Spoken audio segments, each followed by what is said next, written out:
안녕하세요. 프라우드 코리아입니다.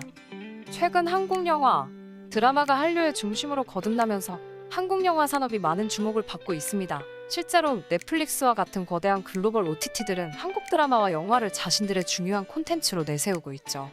넷플릭스의 경우 2021년에 이미 K 콘텐츠에 5천억을 투자했지만 2022년에는 무려 1조 원에 달하는 제작비를 투자해 25편의 한국의 오리지널 시리즈를 공개한다는 계획을 발표했습니다. 최근 들어서 치열해지는 글로벌 OTT 대전의 K 콘텐츠를 전면에 내세운 것이죠. 하물며 최근 한국 시장에는 관심 없었던 것처럼 보이는 콧대 높은 애플 또한 자신들의 OTT에서 가장 한국적인 작품을 공개하는 지경까지 이르렀습니다. 더불어 최근 한국에 진출한 디즈니 플러스는 다양한 한국 제작사들과 한국 콘텐츠를 제작하기 위해 노력 중이라고 하죠. 한편 글로벌 OTT들이 한국 시장을 자신들이 사업을 이어나가는데 가장 중요한 곳 중 하나로 인식하고 많은 투자를 진행해 나가는 가운데 OTT를 제외하고도 세계 영화 산업계 또한 최근 한국 시장에 많은 주목을 하고 있습니다. 칸 영화제, 아카데미 시상식에서 연이어 수상에 오르는 등 한국 영화가 다양한 성과를 내자 이들도 함께 관심을 갖고 있는 것이죠. 그래서 최근 한국을 배경으로 하는 외국 영화들이 등장하고 있습니다.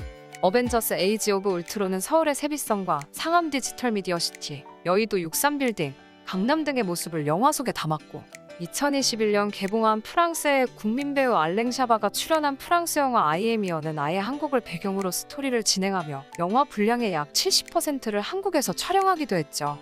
인천국제공항부터 벚꽃이 만발한 여의도와 종로타워, 광장시장, 청계천 등 마치 관광영화처럼 한국의 구석구석을 담았습니다. 당시 제작진들은 서울은 다양한 문화와 시대의 변화가 다 한 공간에 모여있는 점을 주목하며 이미지적으로 옛것과 현대적인 것을 같이 보여줌으로써 주인공들의 상반된 캐릭터들을 묘사하는 데 많은 도움을 받았다고 밝히기도 했죠. 이렇듯 한국이 세계 영화 시장에서 배경으로 등장하기도 하고 많은 주목을 받기 시작하자 최근 미국을 대표하는 연예 언론 버라이어티에서는 흥미로운 기사를 게재했습니다. 한류 열풍이 국제적인 인재들을 흡수해 나가는 것처럼 이제는 모두가 한국인이 되고 싶어 한다라는 제목으로 보도된 이 기사는 제목 그대로 사람들이 한국인이 되고 싶다는 것은 아니지만 최근 한국의 영화, 드라마 등 미디어 콘텐츠들 속에 모두가 함께 하고 싶어 한다는 것을 이야기하며 비유적으로 이를 표현했는데요. 미국에서도 커다란 영향력을 발휘하고 있는 거대한 연예 매체에서 이러한 기사를 내보냈다는 것이 최근 한국이라는 곳이 영화, 드라마 등 미디어 시장에서 얼마나 주목받고 있는지를 알 수 있는 근거인 것 같습니다.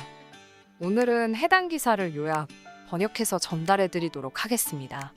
놀랍게 들리실 테지만 한국 영화 산업은 지난 몇 년 동안 코로나 바이러스라는 문제로 인해 힘든 시간을 보냈습니다. 그렇지만 이제는 이 영화들의 컴백에 준비해야 할 때입니다. 한국 영화 제작자들이 기생충과 미나리와 같은 영화로 유례없는 멀티 오스카 수상을 거머쥐었던 그 순간 코로나로 인해 한국에서는 영화관들이 문을 닫고 제작이 멈추어버리며 한국 관객들의 영화 관람 이지가 사라져버렸습니다. 코로나 이전 한국은 전 세계에서 네 번째로 큰 영화 시장이었지만 코로나 이후 2년간 사실상 나락에 빠져 있었습니다. 하지만 이러한 침체기에도 불구하고 여전히 한국의 영화 산업은 고품질의 영화를 전달할 수 있는 여력이 있다는 것을 확인할 수 있었습니다. 그리고 이를 칸 영화제에서 명확히 했죠. 칸 영화제에서는 4개의 극명하게 다른 제목을 가지고 있는 한국 영화를 목격할 수 있었습니다. 박찬욱 감독의 신작 영화 헤어질 결심, 일본의 전 황금종려상 수상자인 고레에다 히로카즈가 한국에서 만든 이슈 중심의 드라마 브로커, 오징어 게임으로 전 세계적인 스타가 된 이정재 배우가 직접 연출한 1980년대를 배경으로 하는 첩보영화 헌트, 그리고 정주리 감독의 절제되고 성찰적인 드라마 다음 소위, 이 영화들을 우리는 칸에서 볼 수 있었습니다. 한국 내부의 이야기로 다시 돌아가 보자면 한국에서는 지난 2년 동안 영화 산업은 막대한 돈을 잃었고 배급사들은 한국 개봉을 중단함으로써 새로운 상황에 대응했습니다. 실제로 작년 칸 영화제에서 상영된 비상선언은 아직까지 한국에서 개봉하지 않은 상태이며 이외에도 100여 편 이상의 완성된 한국 영화들이 한국에서 개봉되지 않은 채 공개될 시기를 조율하고 있습니다. 그 결과 한국 영화의 시장 점유율은 10년 동안 그 어느 시기와 비교해도 유례없는 수준으로 무너져버렸습니다. 한국 영화의 총 수입은 2019년 약 9,700억 원이었지만 2021년에는 1,730억 원으로 급감했습니다. 그래서 이제는 한국의 영화 산업은 그들을 다시 부활시켜줄 수 있는 다른 창작예술 분야인 음악, TV 드라마, 화장품, 음식 등으로부터의 낙수 효과를 기대하고 있습니다. 취임 이후 제가 가장 먼저 했었던 일은 한국 영화의 브랜드를 바꾸는 것이었습니다. 더 이상 한국 영화란 없습니다. 대신에 우리는 이를 K무비라고 불러야 합니다. 이는 시기상 딱 맞아떨어졌습니다. 한국제영화제에서 한국 영화의 위치가 새롭게 제정이 되었죠. 2022년에 한국영화진흥위원회 신임위원장을 맡은 박기용이 말했습니다. K무비의 컴백은 이제 해외 영화인들의 공동 제작이나 현지 제작을 위해 한국을 찾는 만큼 더욱더 국제적인 분위기를 나타낼 것으로 보입니다. 실제로 칸 영화제로 출국 직전 전날 고레에다 히로카즈는 한국에서 영화를 만드는 것이 오랜 꿈이었다고 브로커라는 한국 영화를 만들게 된 배경을 설명했습니다.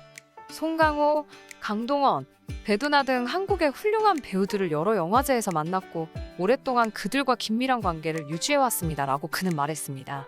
이 밖에도 1995년 라스베가스를 떠나며로 일약 스타덤에 오른 마이크 피기스 영화감독은 과거 사람 엔터테인먼트와의 협업을 통해 옴니버스 프로젝트 시임을 함께하면서 한국 배우들의 자질, 특히 여성 배우들의 자질이 시임이라는 영화를 감독하기로 약속하게 된 주요한 이유라고 밝혔습니다. 그는 주로 넷플릭스를 통해 약 2년 전부터 한국 드라마와 영화를 많이 봤어요. 나는 한국 영화의 제작 스타일에 많은 흥미를 느꼈습니다. 그래서 15개월 전 한국행 비행기를 끊어야겠다고 다짐했죠. 라고 팬데믹 직전 부산에서 말했습니다. 한국의 현대문화에 휩쓸린 사람은 피기스뿐만이 아닙니다.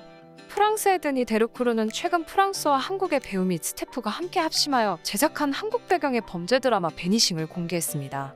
그리고 데이비추의 주목할 만한 시선영화 리턴 투 서울은 프랑스와 독일 그리고 벨기에 공동 제작으로 입양된 한국 여성이 자신의 뿌리를 찾아가는 과정에 초점을 맞춥니다. 한국이 아시아 전역에서 미친 엄청난 문화적 영향을 확인할 수 있었습니다. 아시아를 여행하다 보면 최신 한국 음악을 듣고 한국 영화를 보는 모습을 쉽게 볼 수 있습니다. 그리고 이것들은 몇 년 전까지만 해도 아시아에서 발생하는 현상이었지만 이제는 세계 모든 곳에서 일어나고 있는 현상입니다. 라고 데이비 추는 말합니다. 데이비 추는 리턴 투 서울을 제작하면서 K무비의 거물들에게 경외감을 느꼈다고 말합니다.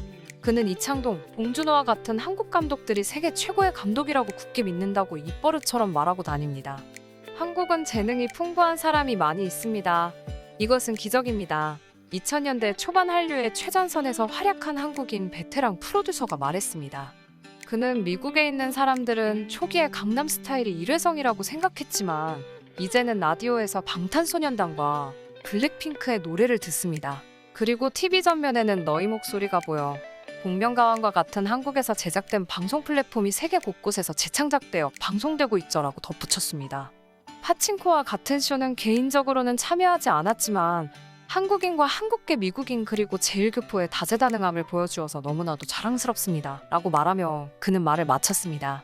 2022년 첫 달에 코로나의 5번째 물결이 휩쓸고 지나간 후 한국의 영화업계는 마침내 컴백이 가시적일 수 있음을 느끼게 되었습니다. 재미교포 돌리, 한국명 마동석이 주연을 맡은 범죄 액션 영화 범죄도시2는 엄청난 흥행에 성공했습니다. 이 영화는 이틀 만에 810만 달러의 매출을 달성했고 국제 영화 수출 대리점인 K무비는 이미 130개 이상의 지역에 라이센스를 부여하는데 아무런 문제가 없는 것처럼 보였습니다. 시청해주셔서 감사합니다. 구독과 좋아요, 그리고 알람 설정 부탁드립니다.